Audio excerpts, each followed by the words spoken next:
A new beginning, a reflection for the first Sunday of Advent.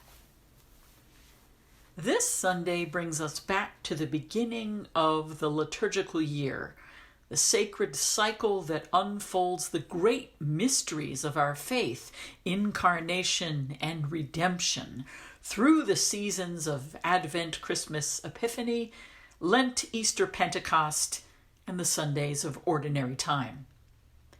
We also begin again the 3-year lectionary cycle and read in course from the Gospel according to St. Matthew, with occasional color commentary from the Gospel according to St. John. In this A-cycle version of Advent, we hear the daring dreamer, the Hebrew Testament prophet Isaiah, at his most optimistic. Today's selection, Isaiah 2, 1-5, sets a tone so hopeful it's almost too much to bear.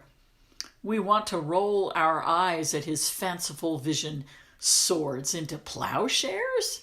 Surely this dreamer knows nothing of our world.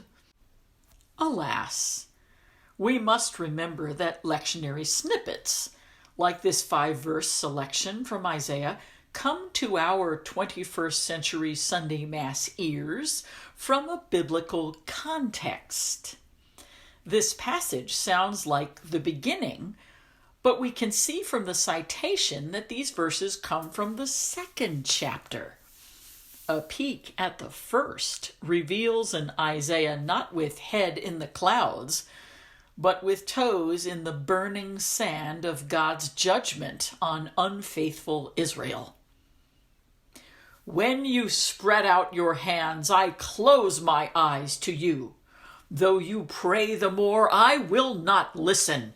Your hands are full of blood. Wash yourselves clean. Put away your misdeeds from before my eyes. Cease doing evil. Learn to do good. Make justice your aim. Redress the wronged. Hear the orphan's plea. Defend the widow. If you are willing and obey, you shall eat the good things of the land. But if you refuse and resist, the sword shall consume you, for the mouth of the Lord has spoken. It seems Isaiah's time was not so different from our own.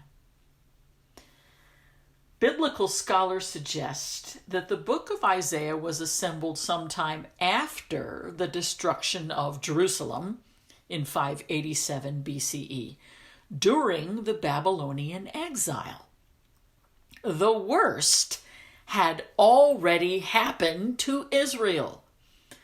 The prophetic oracle in Isaiah 1 puts this disaster in perspective as a consequence of Israel's injustice, portraying God's wrath as refiner's fire meant to purify and redeem the repentant remnant. Now we have a sense of the context for the hopeful vision in this Sunday's reading. This was a word from the Lord that Israel desperately needed to hear. The reassurance that God had not abandoned his chosen people, but would indeed restore them to a dignity beyond their wildest dreams. Paul's exhortation from Romans rings out with the same urgency as the Lord's words to his people in Isaiah chapter 1. Neither we nor Paul's original audience can refute his reasoning. You know the time. It is the hour now for you to awake from sleep. For our salvation is nearer now than when we first believed. The night is advanced. The day is at hand. We need the wake-up call as much as they did, and we are 2,000 years closer to the day. Jesus exhorts his disciples and us to stay awake, aware, and on the lookout for his coming. No amount of esoteric calculation will nail down the date. He will come when we least expect him. How then can we be ready?